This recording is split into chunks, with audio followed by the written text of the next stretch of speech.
In the headlines, Russia pulls the plug on gasoline exports. What's driving the sudden ban and how long will it last? Details coming up. Ceasefire or just a pause? Thailand says Cambodia crossed the line literally just hours after a peace deal. A decades-old border dispute is heating up again. Deadly rains, rising waters, and thousands displaced.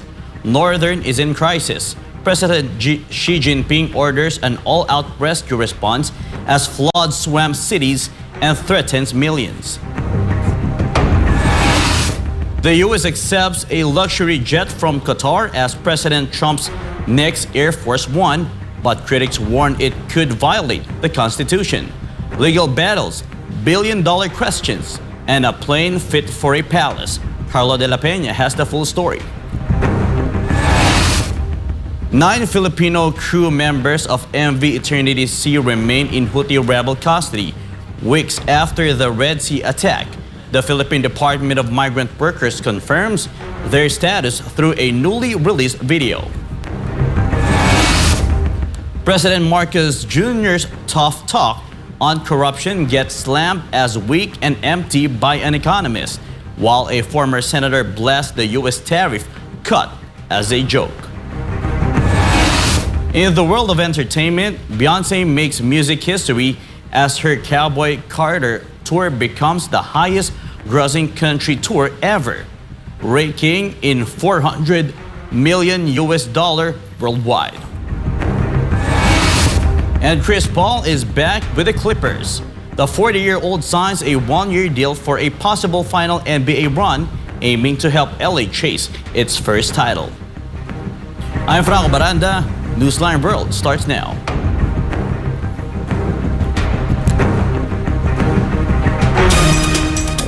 Russia has lobbed a temporary ban on gasoline exports in a bid to curb rising domestic fuel prices as the country faces surging demand and refinery disruptions from drone attacks.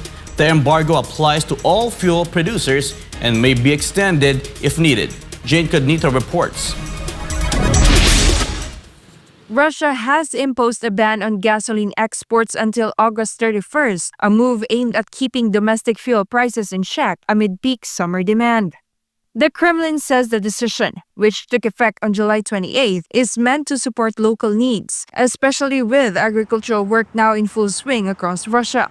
This applies to all fuel producers, not just smaller traders. This follows a high-level meeting earlier this month, where Deputy Prime Minister Alexander Novak ordered oil companies to take immediate action against rising pump prices. Officials blame the surge on drone attacks on refineries and increased seasonal demand. Gasoline prices have jumped sharply. AI-92 is up by more than 14%, while AI-95 has surged by over 23% since the start of summer. Russia, a top global fuel exporter, produces over 40 million tons of gasoline every year. Exports to allies like Mongolia and Uzbekistan are not affected, but the ban may be extended beyond August if necessary. This has been Jane Cognito, your citizen correspondent for God and my beloved country, the Philippines. Relentless rains continue to pound northern China. Authorities have launched full-scale rescue and relief operations with evacuations, emergency alerts, and infrastructure damage reported in multiple provinces. China's President Xi Jinping has called for an all-out rescue and disaster response as deadly floods batter parts of northern China. Andrea Santos reports. Torrential rain has flooded parts of Beijing, Tianjin, and Hubei province, forcing over 30,000 people to evacuate. Roads are submerged, power and telecom lines damaged. The capital has been under a red rainstorm warning since Monday noon, the highest on China's 4-tier weather alert system. Rescue teams continue to work in Mian and other affected areas, where rainfall exceeded 290 millimeters in less than 24 hours. President Xi Jinping has ordered authorities to prioritize saving lives, relocate people in danger zones immediately, and prepare for worst-case scenarios. He stressed the need for round-the-clock search and rescue, proper resettlement, and fast delivery of aid and personnel. In neighboring Tianjin, over 5,600 people were also evacuated, and tourist areas remain shut. Meanwhile, dams in Heiha River Basin have started discharging flood water to manage rising water levels. And with Typhoon Komi forecast to make landfall in eastern China on Wednesday, officials are bracing for even more extreme weather. This is Andrea Santos, your citizen correspondent for God and my beloved country, the Philippines. As Australia gears up to co-host the 2026 UN Climate Summit, the UN is calling on the country to take stronger climate action, pushing for tougher emission targets and a quicker shift to clean energy. More details from Justin Nazario. The United Nations is urging Australia to raise its climate ambitions, calling for a stronger 2035 emissions target and a faster shift to clean energy. Speaking at the Renewable Energy Forum in Sydney, UN Climate Chief Simon Stale warned that Australia's continued approval of fossil fuel projects, including a gas plant extension set to run until 2070, puts its climate credibility at risk. This comes even as Australia pushes to co-host the 2026 UN COP31 Climate Summit alongside Pacific nations. Despite the pledge to reduce carbon emissions, the country remains one of the world's top per capita polluters, largely due to its reliance on coal for electricity.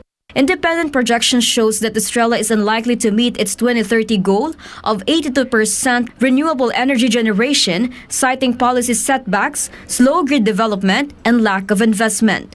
The UN says Australia's upcoming 2035 emissions target, due in September, will be a key indicator of the country's long-term climate strategy.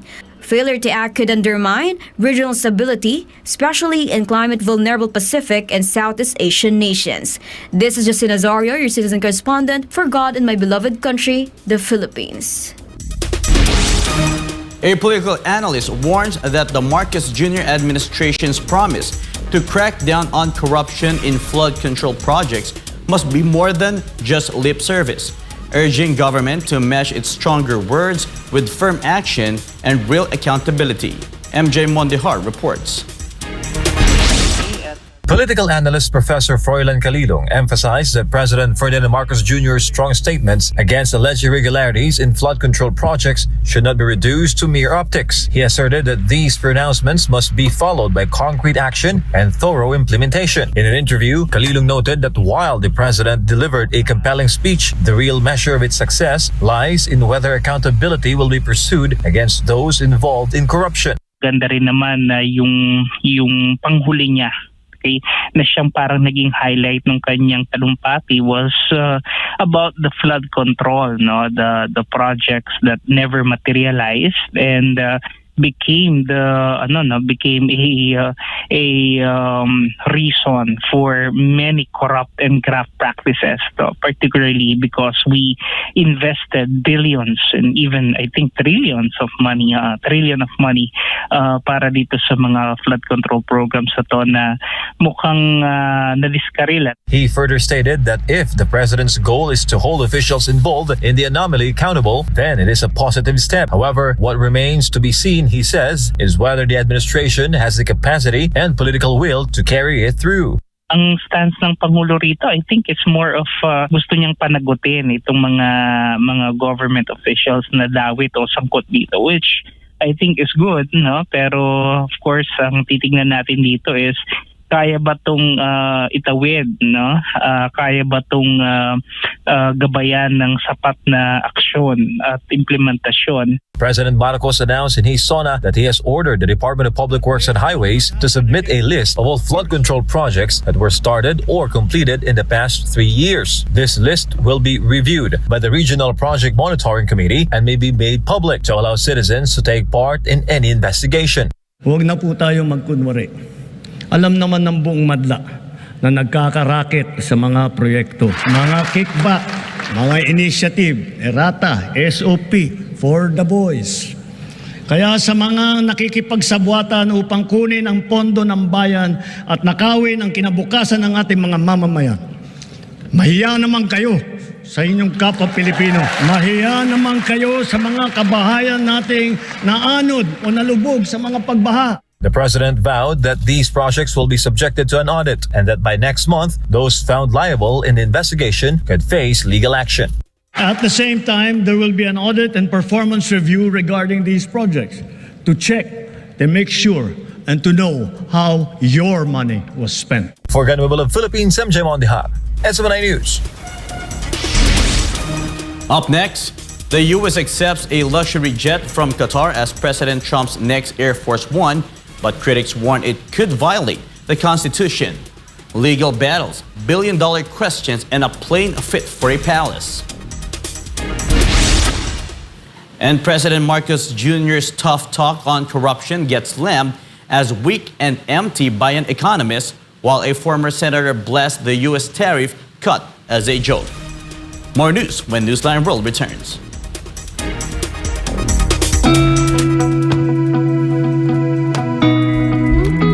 Kung akong tatanungin, kahit saang aspeto, gusto ko garantisado. Metikuloso akong tao, kaya gusto ko lahat maayos at sigurado. Lahat quality, yung hindi ako makukompromiso, pero sulit ang presyo. Ganyan ang clean fuel, kaya dito, panatag ang loob ko.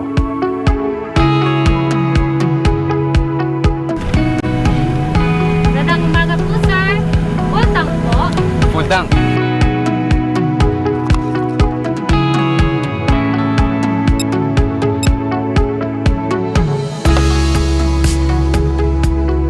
Kung gusto mo ng dekalidad na gasolina pero sulit ang halaga, mag-clean fuel ka.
Let us discover the power of prayer. 30 minutes of kneeling down and praying to God all alone in your room or when nobody is there will make miracles in your life. It will help strengthen your spirit and your mind, and the Father will give you the comfort that you have been seeking for that nobody can give.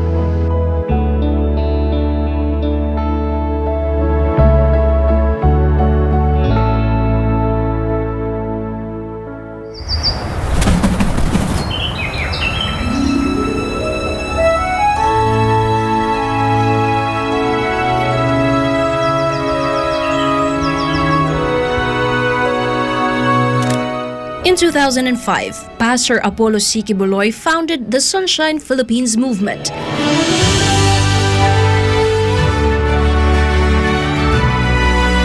A mission rooted in love for nature and nation. It began as an environmental and humanitarian initiative to reforest Mount Apo, once barren. now a thriving and beautiful place. Through his initiative, thousands of trees have been planted across the Philippines, bringing life and hope to communities. His advocacy, One Tree, One Nation, is also a movement that calls for unity in preserving the environment. Because every tree planted is a step towards unity, healing, and a greater future.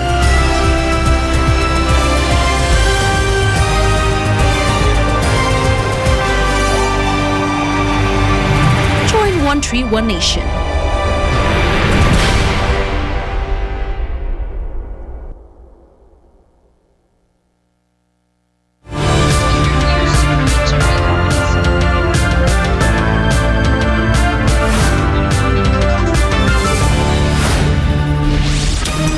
Back in the news, a $400 million luxury jet from Qatar is set to become President Donald Trump's new Air Force One, following a controversial U.S. government decision to accept the aircraft as a gift, sparking legal challenges, constitutional concerns, and questions over transparency and costs. Carlo de la Peña has more on this story. The United States government has formally accepted the unconditional donation of a luxury jumbo jet from the government of Qatar intended for the president's use. In a memorandum of agreement signed by U.S. Defense Secretary Pete Hegseth and Qatari officials on July 7th this year, the plane is stated to be a bona fide gift made in good faith and in the spirit of cooperation. It is not tied to any official action or decision, past, present, or future. It also states that the Defense Department will handle the plane's operation and maintenance. The $400 million Qatari Boeing 747 will become U.S. President Donald Trump's new Air Force One, replacing the current 40-year-old presidential plane. Renovations to the plane will be made, making it almost like a flying palace due to its lavish interior. It is unclear as to how much the Trump administration will be spending to ensure the plane meets the requirements to carry a president. However, experts say it could cost $1 billion or more. Some lawmakers say it is in violation of the U.S. Constitution, which prohibits U.S. officials from accepting gifts from foreign heads of state. The U.S. Justice Department is now the subject of a federal lawsuit for withholding a legal memo from Attorney General Pam Bondi, which declared that accepting the aircraft is legally permissible. According to the complainant, the Freedom of the Press Foundation requested the memo in mid-May through the Freedom of Information Act, but the Justice Department responded that it would remain sealed until January 25, 2027. The White House has said that when Trump leaves office, the plane will be transferred to his presidential library. For God's my beloved country, the Philippines, this has been Carlo de la Peña, SMNI News. President Marcos Jr.'s fourth State of the Nation address aimed to highlight key national issues, but it was his pointed remarks on corruption that sparked fierce reactions, with critics calling out the speech for lacking teeth and real solutions. This report from Sheena Torno. President Ferdinand Marcos Jr.'s fourth State of the Nation address, or SONA, on Monday centered on flood control projects, power and water supply, agriculture, and other national issues. But what stood out in his SONA was his job at officials allegedly making money off government projects. Kaya sa mga nakikipagsabwatan upang kunin ang pondo ng bayan at nakawin ang kinabukasan ng ating mga mamamayan, mahiya naman kayo sa inyong kapwa Pilipino.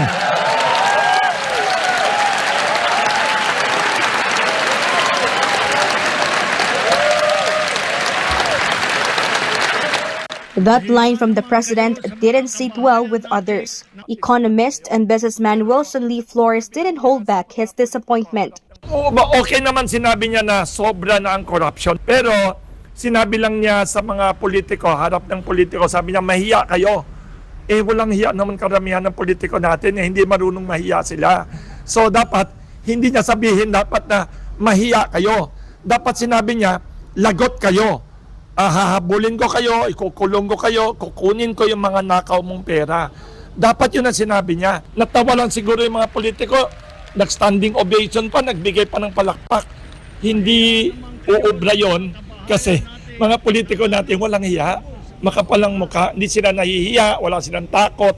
He also said that Sona lacked substance and failed to address major issues that would boost the country's economy. There was also no clear plan to lower the cost of goods that continued to burden Filipinos. Number one concern ko, ekonomiya. Kung hindi maganda ekonomiya, kahit anong palamuti, kahit anong talumpati, kahit anong gawin niya, baliwala lahat. Meanwhile, former Senator Nikki Cosseteng slammed the president for what she called shallow achievements. She said Marcos Jr. failed to explain why the United States of America only reduced its tariff from 20% to 19% on Philippine export products. Coinciding with Monday's SONA, the European Union announced that it was only imposed a 15% tariff by US President Donald Trump on their products. Ginawang 19, may utang na loob ka pa. Huwag nyo namang yung Pilipino, hindi naman kami.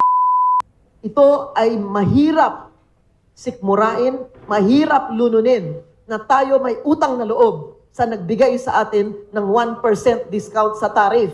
At huwag nyo kaming bubulahin, sasabihin ninyo na in the future, meron tayong mapapala, yung ating national security. Ang national security po natin ngayon threatened by what? Hunger, disease. Hunger and disease, unemployment, yung healthcare na yan, edukasyon, yan po ang threat sa ating national security. Hindi galing sa labas at hindi galing sa iniimbento ng mga nagbebenta sa atin ng mga sandatang lakas. According to Cosseteng, the Philippines is placing too much value in its relationship with the United States to the point that products coming from the U.S. are practically tax-free. The former senator also questioned the benefits of hosting Enhanced Defense Cooperation Agreement or EDCA sites in the country, especially in light of recent calamities. Uy, magbayad kayo ng renta sa EDCA. Mga sites ninyo dito. Kasi lupa natin yan. Meron ba kayong binabayaran ng rent? Meron ba kayong, meron bang mapapala tayo? Nakita nyo na nga, hindi nga lumulusong sa baha. Wala naman tayong nakitang mga puti na kasamang tumutulong, di ba? If Cosseteng were to grade Marcos Jr. 3 years in office, she would give him a score of 2 out of 10.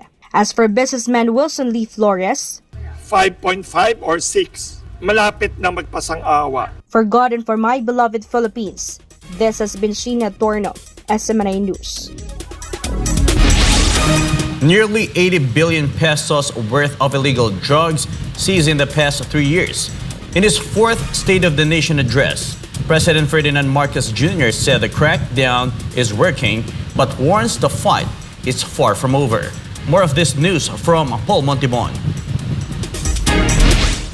According to the president, the biggest seizure was just last month, where authorities confiscated over 10 billion pesos worth of illegal drugs in a significant part of Luzon. Sa mga isinagawang pagsakote sa mga bodega at laboratorio at tagkang pagpasok, halos 83 bilyong pisong halaga ng droga ang nakumpiska na.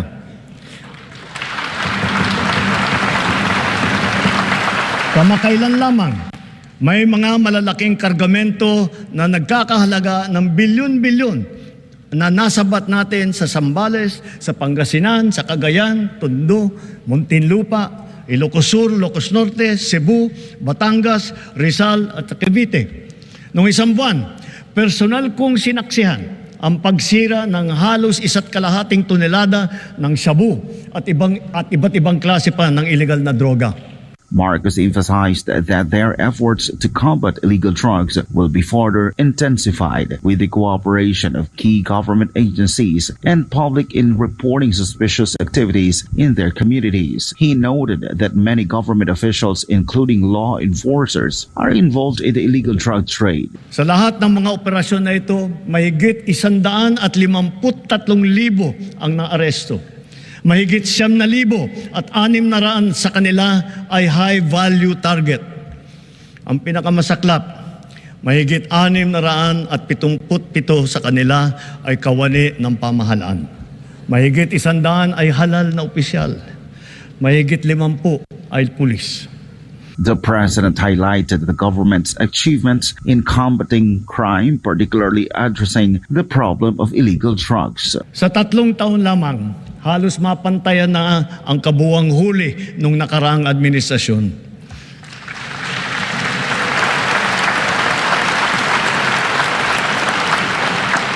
Sa kabila ng mga ito, tila nagbabalikan daw ang mga pusher.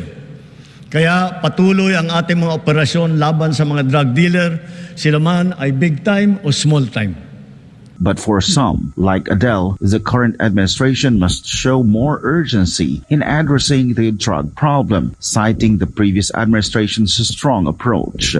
Dapat yan ay asikasuhin niya para na sa ganon, ang kriminalidad dito sa ating bansa ay maging tulad ng dati na takutan ng bawat Pilipino, bawat tao.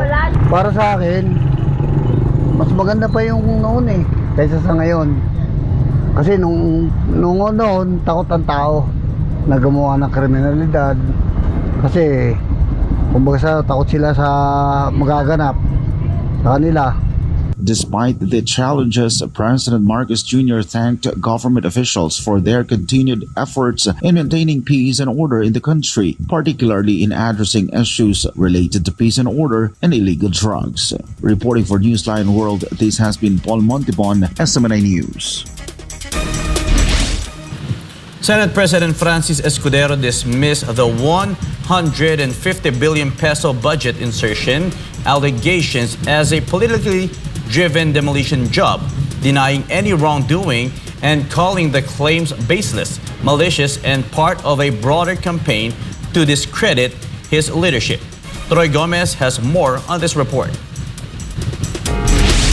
Senate President Francis Chis Escudero strongly denied accusations linking him to the alleged 150 billion peso budget insertions in the 2025 national budget, insisting that these were part of a targeted demolition job aimed at undermining his leadership in the Senate. In a press conference on Tuesday, Escudero described the reports as malicious and baseless. Sino bang nagsabi niyan?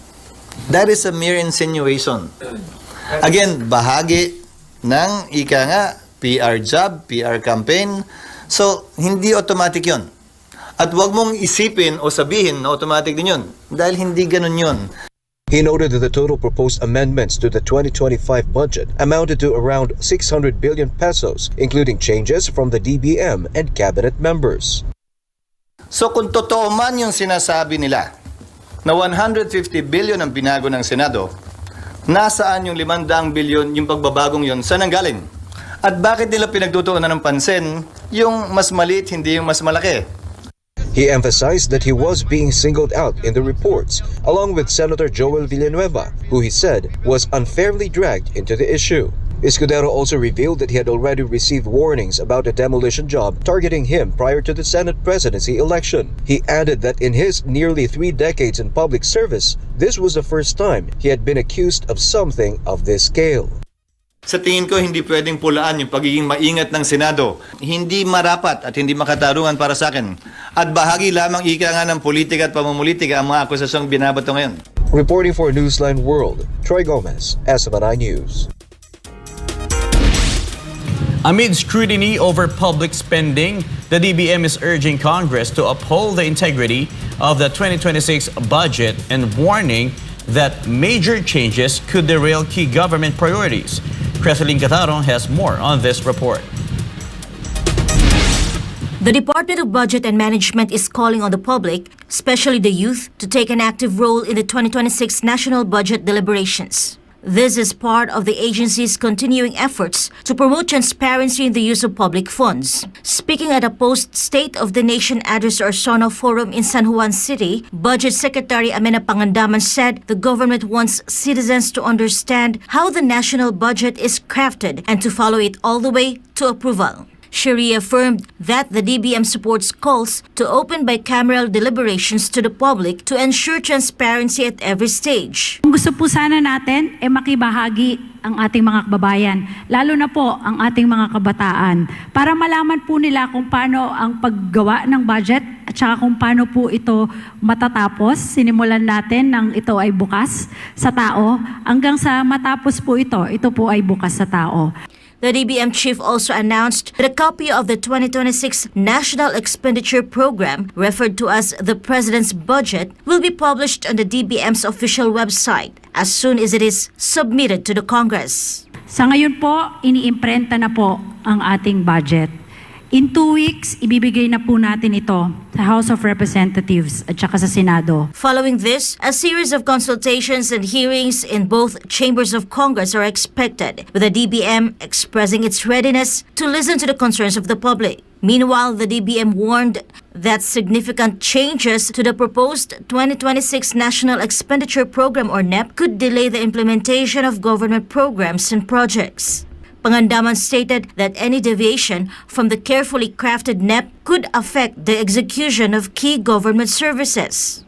So, kung yan po mababago at hindi po magiging katulad nung ginawa po ng ating mga kabinete, unang-una po babagal ang pag-i-implement ng mga proyekto. Kasi hindi po kami ready dyan Ang napag-usapan po namin sa loob ng 6 na buwan, yun po yung alam namin kung paano implement at saka paano isakatuparan. That's why she urged lawmakers to stick closely to the NEP and follow President Marcos Jr.'s directive to avoid major changes. President Marcos Jr. earlier declared in his SONA that he would not sign any general appropriations bill that deviates from the NEP or fails to align with the government's national development plans. Therefore, for the 2026 national budget, I will return any proposed general appropriations bill that is not fully aligned with the national expenditure program.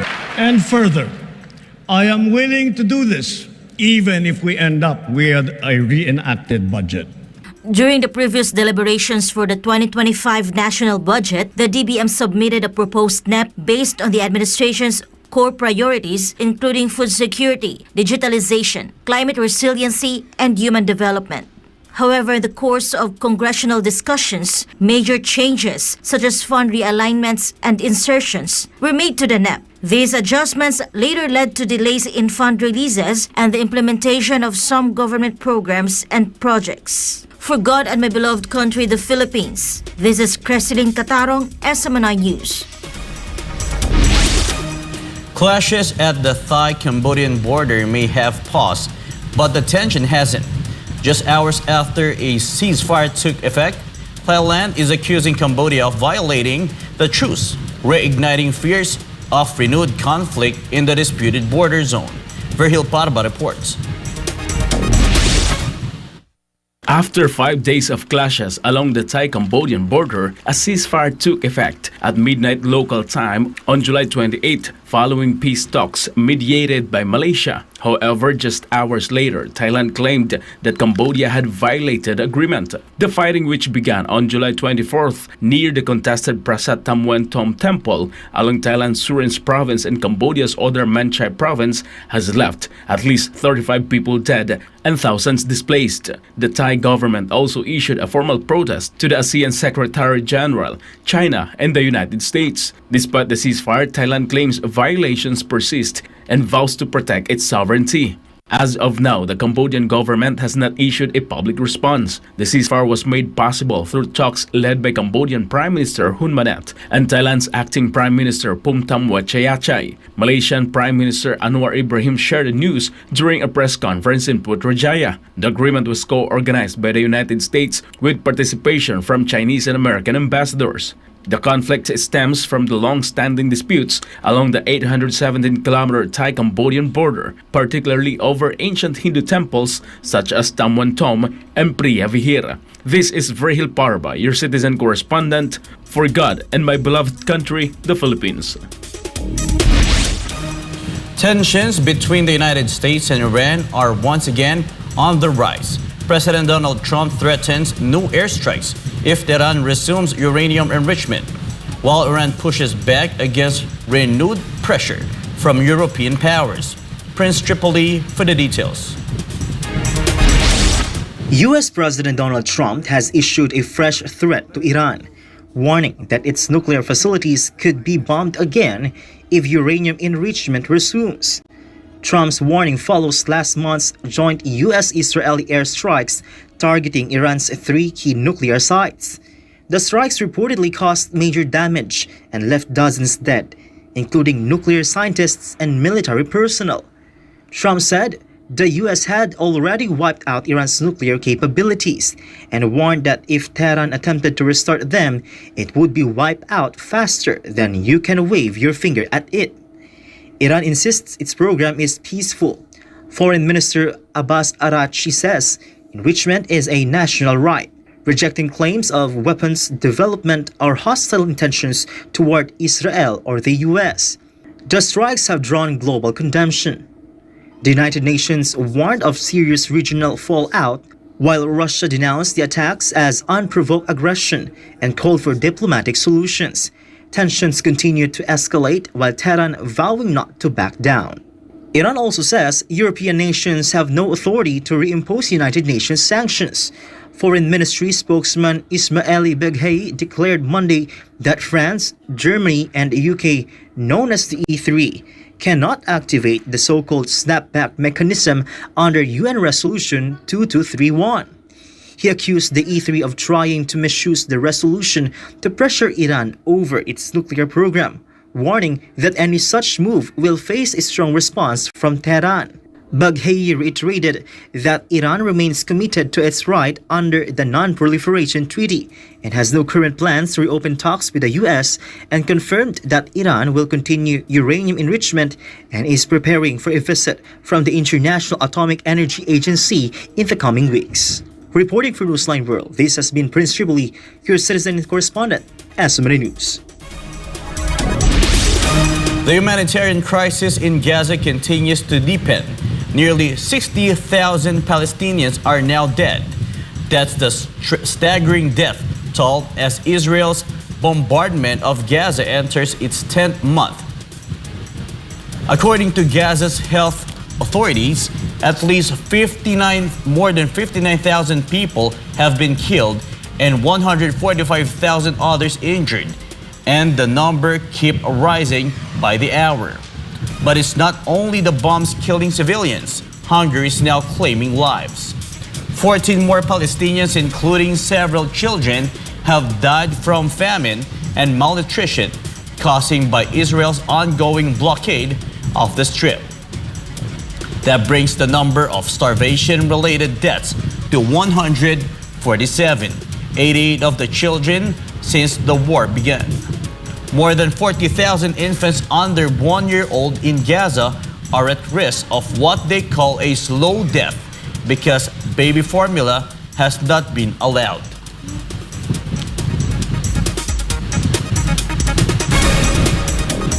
Concern continues to grow over the fate of 9 Filipino seafarers abroad, the MV Eternity Sea, after the Department of Migrant Workers confirmed that they remain in the custody of Houthi rebels. This is in connection with the attack on the vessel while it was passing through the Red Sea earlier this July. This report from Carla Abeliana. The Department of Migrant Workers, or DMW, has confirmed that the 9 Filipino seafarers who were earlier reported missing after the MV Eternity Sea was attacked in the Red Sea remain in the hands of the Houthi rebels. According to Migrant Workers Secretary Hans Leo Kakdak, the information was verified after the rebels released a video showing the faces of the detained crew. Among them were the 9 missing Filipinos from the said vessel. Kakdak clarified that based on the video footage, the hostages appear to be in good condition, although authorities still have no information on their exact whereabouts. And with 21 seafarers, we still have a balance of 9. And today, we confirm, in coordination with our DFA, that the 9 are in the hands of the Houthi forces.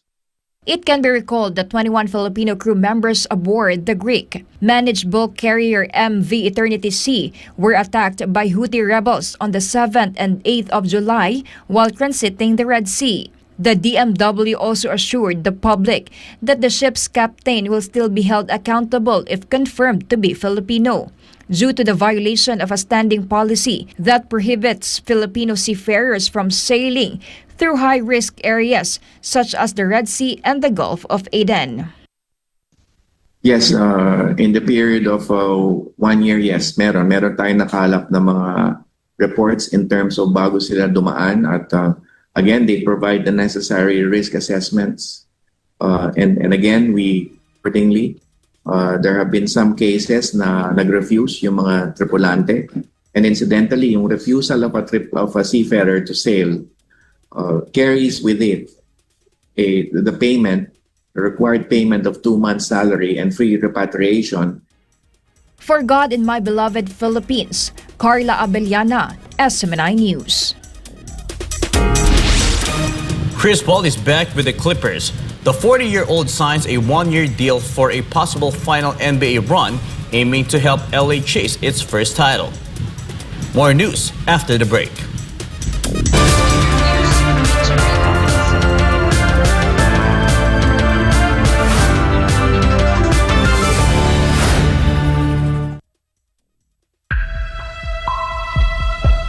Sa kabila ng mga mas modernong kaalaman at teknolohiya, nananatiling matindi ang banta ng HIV sa Pilipinas. Pero gaano nga ba kalala ang sitwasyon? Ang HIV o Human Immunodeficiency Virus ay isang sakit na sumisira sa immune system ng katawan. Ngunit tandaan, hindi ito nakukuha sa simpleng pakikisalamuha. Hindi mo agad mararamdaman, pero unti-unti nitong pinapahina ang katawan. At kapag hindi naagapan, humahantong ito sa AIDS, ang huling yugto na impeksyon, kung saan halos wala ng panlaban ng katawan laban sa sakit. Patuloy na dumadami ang kaso ng sakit na ito sa Pilipinas. Isang nakababahalang pagtaas. Umabot na sa 500% ang itinaas ng HIV cases sa mga kabataang edad 15 hanggang 25. Ayon mismo sa Department of Health, 56 na bagong kaso ang naitatala kada araw sa bansa mula Enero hanggang Marso 2025. At ang pinakamatinding apektado, ang kalalakihan at kabataang Pilipino. Dahil dito, ang Pilipinas na ngayon ang may pinakamataas na bilang ng bagong kaso ng HIV sa buong Western Pacific region. Isang indikasyon ng lumulubhang sitwasyon. Kaya nananawagan ng Department of Health gawing opisyal at urgent ang laban sa HIV sa pamamagitan ng isang Public Health Emergency Declaration. Kalalakihan ng pangunahing apektado, 95% ng bagong kaso ay lalaki. Mahigit 1/3 ay kabataang nasa edad 15 hanggang 24. Habang wala pang deklarasyon, patuloy ang DOH sa mga sumusunod na hakbang: HIV testing, libreng gamot, self-test kits, at pakikipagtulungan sa DepEd para sa edukasyon sa mga paaralan. Isinulong rin ng DOH ang online patient appointment system para sa HIV patients. Layunin nitong gawing mas madali at mas personal ang pag-access sa libreng gamutan at konsultasyon. Ayon sa schedule ng pasyente, ang HIV ay hindi tulad ng flu. Hindi ito basta naipapasa sa hangin. Ito ay naipapasa sa pamamagitan ng personal na desisyon. Kailangan din nating pagtuunan ng pansin ang ugali, disiplina, at personal na responsibilidad. Isang paalala mula sa SMNI.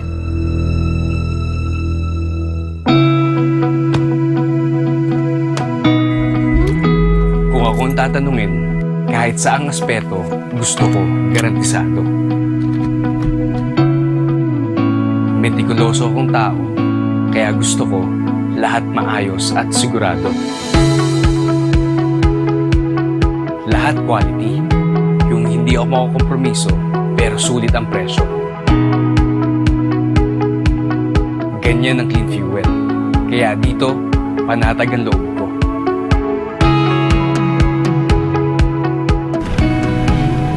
Ganda Madam.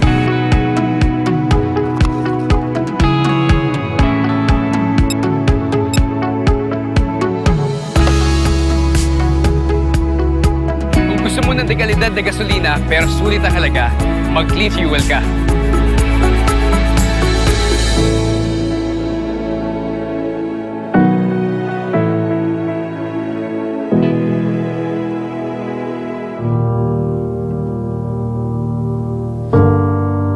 Don't look back at old conflicts that make you bitter.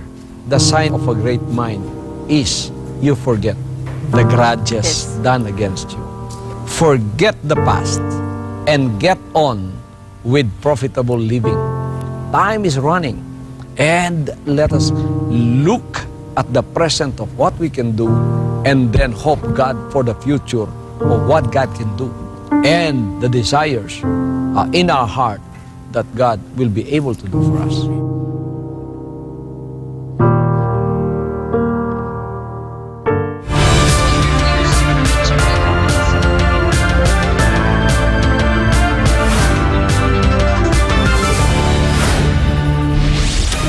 Back in the news, South Africa is rolling out a massive $5.3 billion bailout to rescue its falling rail and port operator, aiming to fix a logistic crisis that's choking the economy. This report from Stella Maris. The South African government has approved a massive 94.8 billion rand. That's about $5.3 billion in loan guarantees to help the state-owned logistics company recover over the next 5 years. The package includes 48.6 billion rand to settle maturing debts and 46.2 billion to shield the company from possible credit downgrades. This latest round of support follows a 51 billion rand guarantee issued earlier in May, underscoring the state's commitment to stabilize a logistics network critical to the national economy. Transnet has been plagued by equipment failures, vandalism, and management issues, causing rail freight volumes to drop from 226 million tons in 2017 to just 152 million last year. Businesses, including chrome exporters, have been forced to switch to road transport, driving up cost, congestion, and carbon emissions. The government is now partnering with international lenders like the World Bank, African Development Bank, and the BRICS New Development Bank to push through vital reforms. The $5.3 billion guarantee ranks among the largest government-backed interventions in recent years and is expected to play a key role in reviving South Africa's logistics backbone. This is Stella Maris, your citizen correspondent, reporting for God and my beloved Philippines. Following a series of typhoons, search and diving operations have resumed in Taal Lake in search for the human remains of missing cockfighting enthusiasts in the Philippines. In a new development, Justice Secretary Boying Remulla revealed that a new witness is set to be presented soon. Someone who holds not only testimony but also key physical evidence. It can be recalled that a man known as alias Totoy, a whistleblower and one of the accused, previously came forward in connection with the case. Meron kaming bagong testigo na lalabas. It bolsters the credibility of Totoy. Kasi may naging problema dati ang investigators to identify somebody. Yung somebody na ina-identify, ito yun. Hindi lang yun, tsaka hindi lang to testimonial evidence, may real evidence na involved dito. Meron dito totoong ebidensya na bukod sa kwento. Widespread floods have disrupted classes nationwide, prompting the Department of Education to implement makeup sessions and push forward with a major reform plans to address the country's learning crisis. The agency, meanwhile, gave its assurance that President Ferdinand Marcos Jr.'s education commitment will be delivered before his term ends. This report from Jason Rubrico. Widespread class suspensions have been implemented across the country in recent days as heavy flooding triggered by tropical cyclones and the southwest monsoon disrupted daily routines. the disruptions have affected many students' learning progress, prompting the Department of Education to conduct makeup classes in order to mitigate the impact of learning loss. Plano talaga natin mag-makeup classes dahil kung di natin gawin yan, masyadong malaki yung mawawala sa ating mga kabataan. Education Secretary Sana Angara explains that the implementation of makeup classes will be left to the discretion of public schools with flexibility built into the schedule to accommodate both students and teachers. Depende na yun sa mga schools kung kailan na pwedeng dagdag lang na oras sa weekdays, pwede rin gawing sa Sabado. Depende rin yan. Ititingnan din natin yung schedule ng mga teachers dahil gusto natin na nagpapahinga din yung ating mga teacher. Meanwhile, DepEd officially launched the Quality Basic Education Development Plan aimed at continuing and deepening reforms in the Philippine education system. The agency admitted that the country's education sector is in crisis and expressed hope that the development plan would help address long-standing challenges. 90% ng mga bata natin hindi makapagbasa ng maayos at ganon din sa matematika. Medyo struggle po yung mga kabataan natin sa pag-resolve ng mga mathematical problems, no? So, yung ating crisis kailangan magsimula sa pag-resolve sa foundation. The Quality Basic Education Development Plan focuses on three major strategies: decentralization, which empowers local school leaders, public-private partnership, and digitalization. Senator Win Gatchalian welcomed the initiative, saying it comes at a crucial time and will serve as a roadmap to implement gradual reforms in the education system. In support, he emphasized that education will be a top priority in the upcoming national budget. Bibigyan ho namin ng prioridad ang edukasyon dito po sa darating na 2026 budget. Kaya magkikipagtulungan ho kami sa DepEd para gawing realidad yung mga pangarap at yung mga plano ng Department of Education sa pamamagitan po ng 2026 budget. Nearly 1 trillion pesos has been allocated to DepEd in the proposed 2026 national budget, according to the Department of Budget and Management. Secretary Angara for his part expressed confidence that President Marcos Jr. will deliver on his promises to the education sector. Bago bumaba po sa pwesto si Pangulong Bongbong, palagay ko totoo lahat ng sinabi niya sa kanyang zona. Among the key promises in President Marcos Jr.'s State of the Nation Address or SONA are the construction of 40,000 classrooms before the end of his term in partnership with the private sector and a firm resolve to eradicate the learning crisis in the country. For God and my beloved Philippines, I am Jason Rubrico, SM9 News.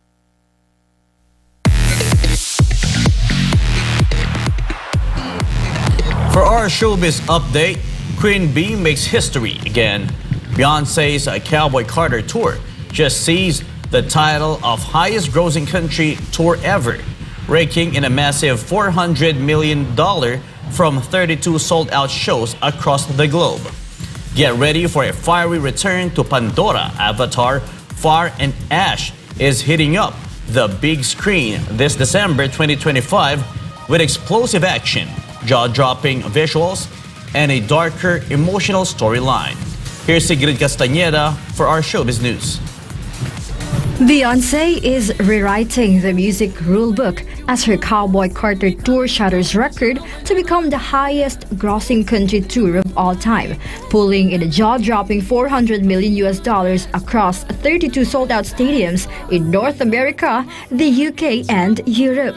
From the first beat of Texas Hold'em to the soul-stirring 16 Courageous, Queen Bee took fans on a thrilling ride through her boldest era, yet fusing country roots with her signature powerhouse flair.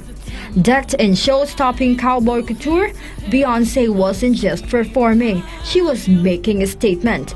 Her unapologetic take on country music earned standing ovations night after night and opened new doors for genre-bending artists everywhere.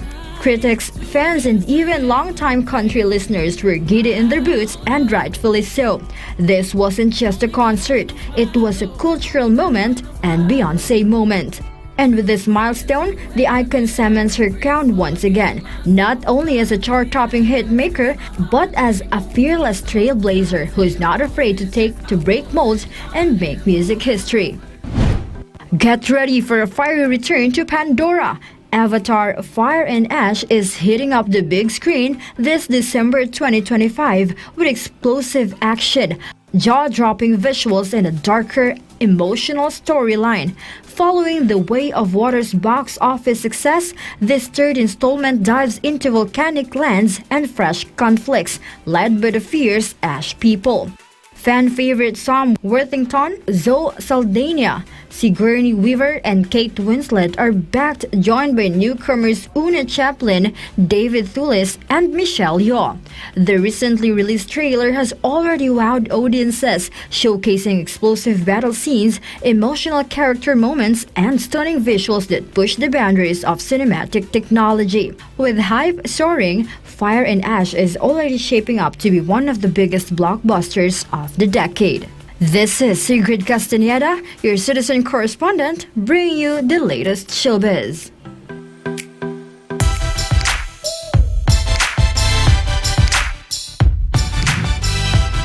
For our sports news, from fleeing war to striking gold, Ukrainian swimmer Vladislav Bukov has become a world champion, winning the men's 50-meter freestyle at the 2024 World Aquatics Championships in Doha. And NBA legend Chris Paul is officially back with the Los Angeles Clippers, signing a one-year, $3.6 million deal for what may be his final NBA season.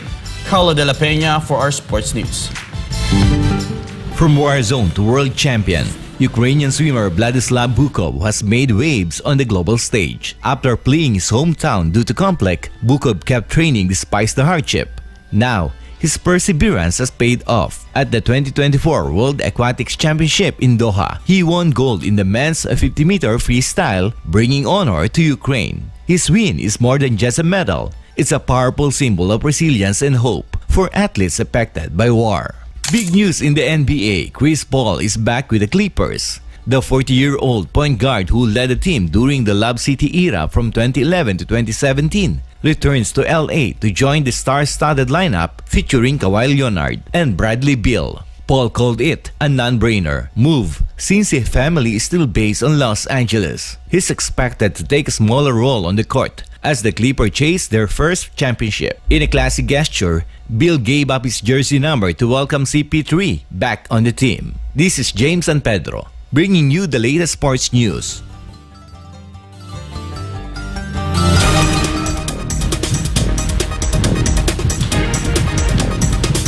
And before we end, may be inspired with the words of the sun.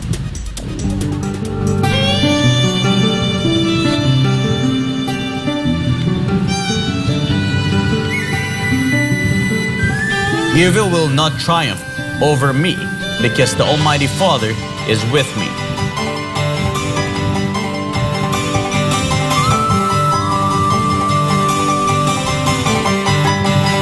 And that's all for this edition of Newsline World.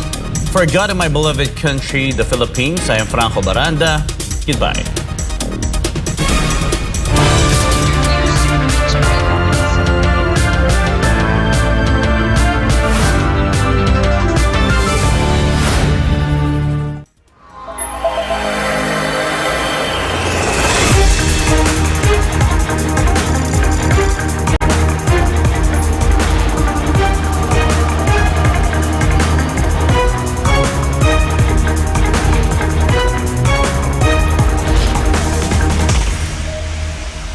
This is SMNI News Channel. Truth that matters.